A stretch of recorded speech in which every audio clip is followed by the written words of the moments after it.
So after a short 1 week break, Supergirl has now returned to our screens with Season 4, Episode 13, otherwise entitled What's So Funny About Truth, Justice and the American Way. Bit of a mouthful there, writers, but let's go with it. Supergirl's done. This is the era of the elite. The elite are going to attack. Innocent people will die. You have the elite. I have super friends.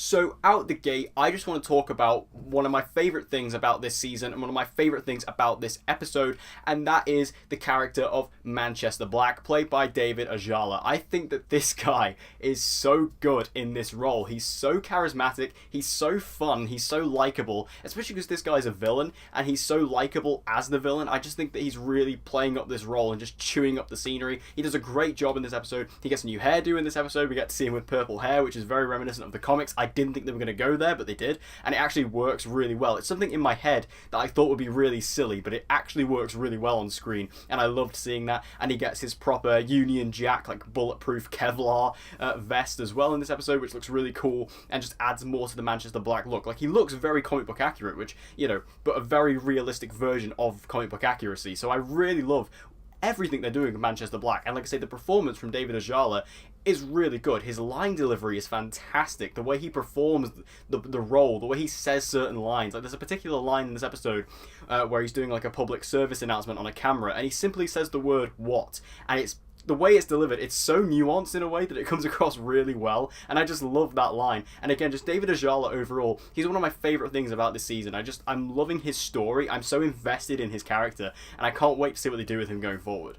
Now, Manchester Black does form the villain team known as the Elite in this episode, and the Elite is made up of himself, being Manchester Black, Menagerie, who we met in the last episode, and also a new villain who goes by the name of Hat. Now, obviously I've already spoken about Manchester Black, but Menagerie was actually a villain who I actually thought was fairly decent for a typical villain of the week character. I actually thought that she was pretty good, and I think she had a bit more personality to her than a lot of typical villain of the week villains do. So seeing her return in the Elite, I actually was pretty happy about, because I thought, yeah, she's actually a decent villain, let's see more of her. And we did get a setup for that in the last episode, so I was happy to see her return. And then we got the new villain in this episode of Hat, or the Hat, and he was very funny in this episode, very, very entertaining. His accent was a little bit off. I'm not quite sure what accent they were trying to do for that character, but other than that, he was quite a fun character, quite an interesting one. He kind of comes out, he has this magical hat that's basically just a deep hole of just stuff. Like, he just pulls out a Tommy gun out of it at one point and starts using it, and he has all this stuff, and it's like a bottomless pit. It's like one of those magic trick things. It's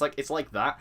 I still don't understand where that hat comes from or who this character is, but quite frankly, I don't really care, because I think he was quite amusing, and his playoff with Manchester was quite interesting too. I enjoyed his role overall, and, you know, as far as the Elite goes, I mean, I thought the Elite were kind of going to be wrapped up in this episode. I thought they were going to be introduced and then just gone, and then we're going to be left with Manchester for the rest of the season, which I would have been fine with. But what I'm happy about is that I actually really like the Elite in this episode. I like the way they did them, I like the way they portrayed them.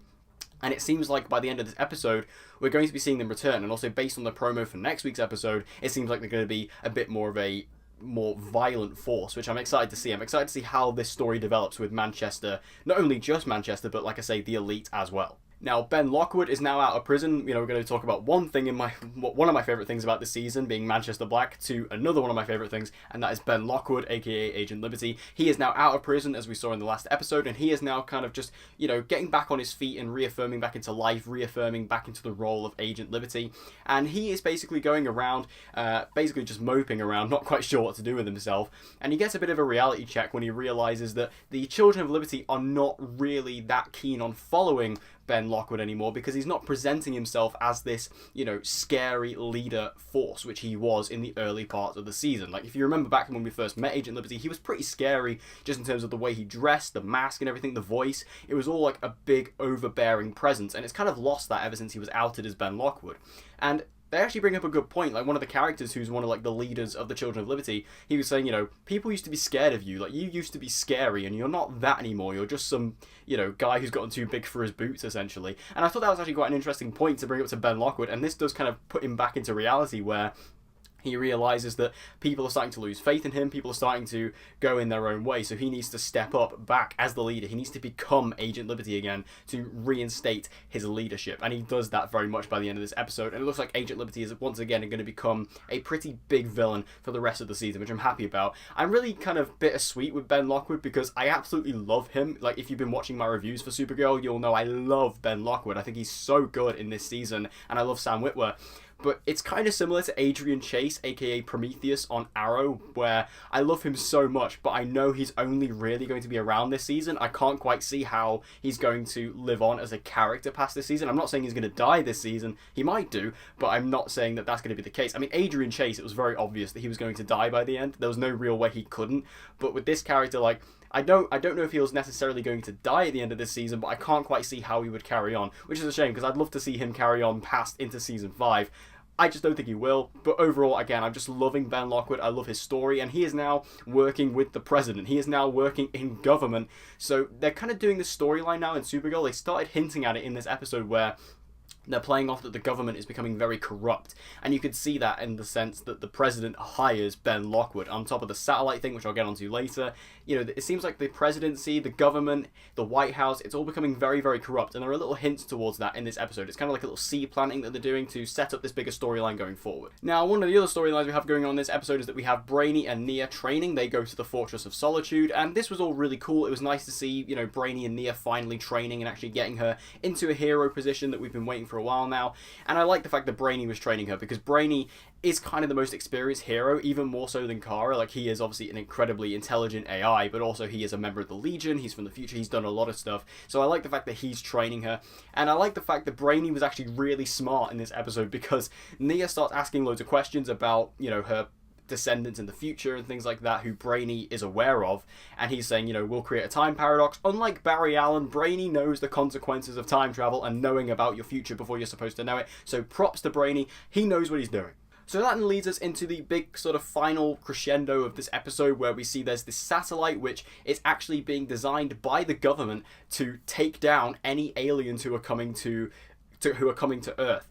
And I really found this interesting that the government had just built this behind their back, even behind the back of the DEO, which is brought up in this episode. You know, the DEO, who are basically the #1 government faction for dealing with alien affairs, that it's done completely. Like, Colonel Haley didn't know about it, Alex didn't know about it. There was just nobody knew about this specific satellite gun that was going to just blow up alien ships. So I like the fact that this just kind of comes out very quickly and they have to deal with it quickly, and I like the fact that this was all dealt with in a very fast fashion. And we actually get to see Kara, she gets to wear that suit again that we saw in episode 3 and 4 when Melissa Benoist wasn't on set. They had her in that weird Power Rangers suit. That comes back in this episode. I have to say, I did not expect to see that this episode, and I'm still kind of unclear as to why she wore it. Like, Alex brought it with her and just threw it at her and it kind of just grew on her. I'm still unsure as to why she had to wear that. I think it was something to do with her powers, because Jean was also in this scene and Jean couldn't use his powers either, but I'm not quite sure why that was. I must have missed it, but I was watching the episode going, why is she wearing that suit again? Why is it back? And also, I'm just not really a big fan of that suit. I mean, I'm not going to, you know, bring the episode down because of it, but it just confused me a little bit. So if you could tell me in the comments why she had to wear that suit, I'd massively appreciate that, because again, I'm a little unclear on that. But actually seeing Kara wear that suit again was pretty cool, because like I say, I didn't expect them to bring it back. I don't love it, but sure, I'll take it. And she gets to take down this satellite. And I also have to say, the CGI in this episode was really good, especially in this scene where she is taking down this satellite. Like, we get to see a massive image of Earth and she's in space and everything. It looks really good, especially for Supergirl, which sometimes its CGI can be a bit iffy. So it was nice to see that they have actually done quite a lot for this scene, and it really actually made it about 10 times better than it could have been. And something that really could have been incredibly dumb in this episode, but something that, again, just kind of worked for me, and I don't know why, because I think typically I would be so against this, but for some reason I just really loved it, is Manchester Black wearing the Legion ring. So the hat actually does a sleight of hand trick and steals the Legion ring from Brainy. So Brainy's now lost his Legion ring, and Manchester wears it and flies after Supergirl. I thought, with like dual-handed guns, I thought this was amazing. Like, at first I thought, are they seriously giving Manchester Black a Legion ring? But they do, and then he just flies off. And unlike Cicada, where he just flies off for no reason, he's flying off for the mission. He's going to stop Supergirl, and I thought that was really funny, the way he just flied off. But again, it's something that could have been so silly, and it was silly to a degree, but I really enjoyed it. It just worked for me. I don't know why. I don't know if it's just because I'm on the Manchester Black hype train, but I just really enjoyed just the fact that he was able to wear the Legion ring. And he still got it by the end of this episode, even though like Jean kind of takes him down. He escapes, and he still has the Legion ring. So Brainy has lost the Legion ring. Manchester still has it. So it's going to be interesting to see where this goes, because I'm going to be wondering how long is Manchester going to be in possession of the Legion ring, and if he's going to use it even more than he already has. Overall, though, I was honestly so impressed with this episode of Supergirl. I think this is probably the second best episode of the season, just under episode 3. I think this was just absolutely excellent. Like, I really enjoyed this episode, all the elements, especially because this episode was so focused on the Elite and Manchester Black, who, like I say, I'm a huge fan of. I think that this episode did a really good job, and it just did a really good job of handling all these characters. I think in terms of the writing, like, they're really handling some characters really well. Like I say, like, Manchester Black, I think, is being written very particularly, and so is Ben Lockwood, and I think they're both the most interesting things about this season is those two characters. So seeing them progress even more, this was a big villain episode, and again, seeing what they're setting up going forward, the corrupt government idea, how's that going to play in with Lena's story, who gets a bit more work in this episode, and how that's going to tie in with the Elite and things like that. There's so many little things going on in the background that are really going to push forward into the back half of the season, and this episode just continues to prove that Supergirl Season 4 is really picking up in the back half. I was so negative in the first half. It's nice to really enjoy Supergirl again, and especially in this back half of the season, it's just getting better and better, and like I say, I really, really like this episode. So thank you guys for watching this episode of DC Central. If you enjoyed it, make sure you hit the like button and subscribe and hit the notification bell so you don't miss an upload, and I hope to see you guys again next time.